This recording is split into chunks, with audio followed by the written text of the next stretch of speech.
Driving test പരിഷ്കരണ വിവാദമായതോടെ CPM-ൽ കടുത്ത അതൃപ്തി. KB ഗണേഷ് കുമാറിന്റേത് ഏകപക്ഷീയമായ തീരുമാനമെന്ന വിലയിരുത്തലിലാണ് CPM ഉള്ളത്. പ്രശ്നം അടിയന്തരമായി ചർച്ചയിലൂടെ പരിഹരിക്കണമെന്നും CPM സംസ്ഥാന സെക്രട്ടേറിയറ്റിന്റെ നിർദ്ദേശമുണ്ട്. തിരുവനന്തപുരത്ത് നിന്ന് പ്രശാന്ത് ശങ്കരമംഗലത്ത് ചേർന്നുണ്ട്. പ്രശാന്ത്, എന്താണ് ഏറ്റവും പുതിയ വിവരങ്ങൾ? വിഷ്ണു, ഡ്രൈവിംഗ് ടെസ്റ്റുമായി ബന്ധപ്പെട്ട നിലവിലുണ്ടായിരിക്കുന്ന പരിഷ്കാരങ്ങളും അതേ തുടർന്നുണ്ടായ പ്രതിഷേധ സമരങ്ങളെല്ലാം ഇപ്പോൾ CPM-ന് തന്നെ തലവേദനയാകുന്ന സാഹചര്യമാണുള്ളത്. കഴിഞ്ഞ സംസ്ഥാന സെക്രട്ടേറിയറ്റ് കഴിഞ്ഞ ദിവസം കൂടിയിരുന്നു. അതിലാണ് ഇത്തരത്തിൽ ഒരു ഭിന്നത ഇതിനുള്ളിൽ, അതായത് ഇത്തരത്തിലുള്ളൊരു തിടുക്കത്തിൽ അല്ലെങ്കിൽ ഇത്തരത്തിൽ അടിച്ചേൽപ്പിക്കുന്ന രീതിയിലേക്ക് ഒരു സാഹചര്യം ഉണ്ടാകാൻ പാടില്ല എന്നതടക്കമുള്ളൊരു നിർദ്ദേശം വന്നിരിക്കുന്നത്. അതായത് ഈ സമീപനം, ഈ പരിഷ്കരണം നടപ്പിലാക്കിയപ്പോൾ ഇത്തരത്തിലുള്ള സമീപനം ശരിയായില്ല എന്നൊരു വിലയിരുത്തലാണ് പൊതുവിൽ CPM-ൽ നിന്ന് ഉയരുന്നത്. അതായത് ഈ വിഷയത്തിൽ, അതായത് സമരവുമായി ബന്ധപ്പെട്ട് CPM-ന്റെ തന്നെ ഈ തൊഴിലാളി സംഘടനയായ CI2 അടക്കം പ്രത്യക്ഷ സമരത്തിലേക്ക് രംഗത്ത് വരുന്ന സാഹചര്യമൊക്കെ ഉണ്ടായിട്ടുണ്ടായിരുന്നു നേരത്തെ. അപ്പം ഈയൊരു സാഹചര്യത്തിലാണ് ഇപ്പോൾ നിലവിൽ ഇത്തരത്തിലൊരു തീരുമാനം, അതായത് ഈ അനുചിതമായി പോയി എന്നൊരു നിലപാടിലേക്ക് CPM എത്തുന്നത്. മാത്രമല്ല, പാർട്ടിയെ തന്നെ ബാധിക്കുന്ന, സർക്കാരിനെയും പാർട്ടിയൊക്കെ ബാധിക്കുന്ന രീതിയിലേക്ക് ഈ സമരം നീങ്ങുന്ന ഒരു സ്ഥിതിവിശേഷമുണ്ട്.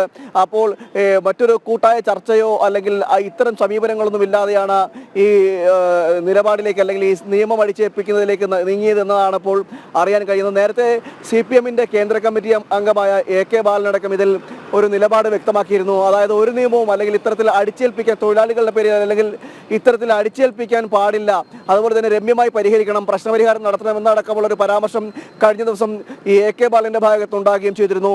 അതുപോലെ തന്നെ പ്രത്യക്ഷമായും പരോക്ഷമായും പല CPM-ലെ ഉയർന്ന ഉന്നത നേതാക്കൾക്കടക്കം ഇതിലൊരു വിയോജിപ്പുണ്ട്. പക്ഷേ ഇത് ഘടകകക്ഷിയുടെ ഒരു വകുപ്പായതുകൊണ്ട് തന്നെയാണ് നേരിട്ട് CPM-ന് ഇടപെടാനോ അല്ലെങ്കിൽ ഇതുമായി ബന്ധപ്പെട്ട് ഈ വകുപ്പിൽ ഇടപെട്ട് സംസാരിക്കുവാനോ അല്ലെങ്കിൽ അത്തരം കാര്യങ്ങളിൽ ഒരു പരിമിതി CPM-നുണ്ട്. ഇതാണ് CPM-നെ അലട്ടുന്നത്. പക്ഷേ പൊതുവിൽ ഇത്തരം ഡ്രൈവിംഗ് ടെസ്റ്റ് പരിശീലനവുമായി ബന്ധപ്പെട്ടിട്ടുണ്ടായ ആ പരിഷ്കാരത്തെ തുടർന്നുണ്ടായ സമരങ്ങൾ, ഇതൊന്നും CPM-ന് അത്ര ഹിതകരമായിട്ടല്ല CPM-ന്റെ ഭാഗത്തുണ്ടായിരിക്കുന്നത്. നമുക്കറിയാം, ഈ സർക്കാരിൻ്റെ ഭാഗത്തുണ്ടാകുന്ന, നേരത്തെ തന്നെ ഉണ്ടാകുന്ന പല വിമർശനങ്ങൾ അല്ലെങ്കിൽ പല പ്രതിഷേധങ്ങൾ നിലനിൽക്കുന്ന സാഹചര്യമുണ്ട്.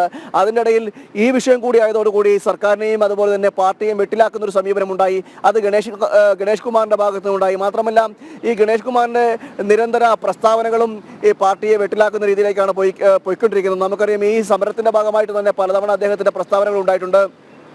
ഇതെല്ലാം ഒരു തിരിച്ചടി നേരിടുന്ന സാഹചര്യമൊക്കെ ഉണ്ടായിട്ടുണ്ട്. അതേ തുടർന്നാണ് പിന്നീട് സമരങ്ങൾ കൂടുതൽ കടുപ്പിക്കുന്ന രീതിയിലേക്ക് ഈ ബസ് അല്ലെങ്കിൽ ഈ വാഹന ഡ്രൈവിംഗ് സ്കൂൾ ഉടമകളടക്കം നീങ്ങുന്ന സാഹചര്യമൊക്കെ ഉണ്ടായിരുന്നത്. ഇത് വലിയ നാണക്കേട് ഉണ്ടാക്കിയെന്നാണ് CPM-ന്റെ പൊതുവിലെ വിലയിരുത്തൽ. അതുകൊണ്ട് തന്നെയാണ് ഇത്തരത്തിലൊരു ഈ വിഷയത്തിലൊരു തർക്കം അല്ലെങ്കിൽ വേണ്ടിയിരുന്നില്ല അല്ലെങ്കിൽ ഒഴിവാക്കാമായിരുന്നു എന്നടക്കമുള്ളൊരു വിഷയം CPM-ന്റെ ഉള്ളിൽ തന്നെ ചർച്ച ചെയ്യപ്പെടുന്ന ഒരു സാഹചര്യം ഉണ്ടാകുന്നത്. എന്തായാലും ഇതിൽ പ്രത്യക്ഷമായിട്ട് ഇടപെടുന്നതിന് CPM-ന് പരിമിതിയുണ്ട്. ഈ വകുപ്പിൽ ഇടപെട്ട് തിരുത്തൽ നടപടികൾ അല്ലെങ്കിൽ ഇതുമായി ബന്ധപ്പെട്ട് ചില നിർദ്ദേശങ്ങൾ വെക്കുന്നതെല്ലാം CPM-ന് പരിമിതികളുണ്ട്, മറ്റൊരു ഘടകകക്ഷിയുടെ വകുപ്പായതുകൊണ്ട് തന്നെ. പക്ഷേ എതിർപ്പ് ഈ വിഷയത്തിൽ CPM-ന് തന്നെ പുകയുന്നു എന്നതാണ് നമുക്ക് അറിയാൻ കഴിയുന്നത്. സമരം വീണ്ടും തുടരുന്ന സാഹചര്യമുണ്ട്. സമരം തുടരാൻ തന്നെയാണ് ഈ സംഘടനകളും തീരുമാനിക്കുകയും ചെയ്തിരിക്കുന്നത്. ഈ സാഹചര്യത്തിലാണ് ഇത്തരത്തിലൊരു എതിർപ്പുമായിട്ട് CPM-ന്റെ ഭാഗത്തു നിന്ന് തന്നെ വന്നിരിക്കുന്നതെന്നാണ് ശ്രദ്ധേയം. വിഷ്ണു, വ്യക്തമാണ്. പ്രശാന്താണ് വിശദമായ റിപ്പോർട്ടുകൾ പങ്കുവച്ചത്.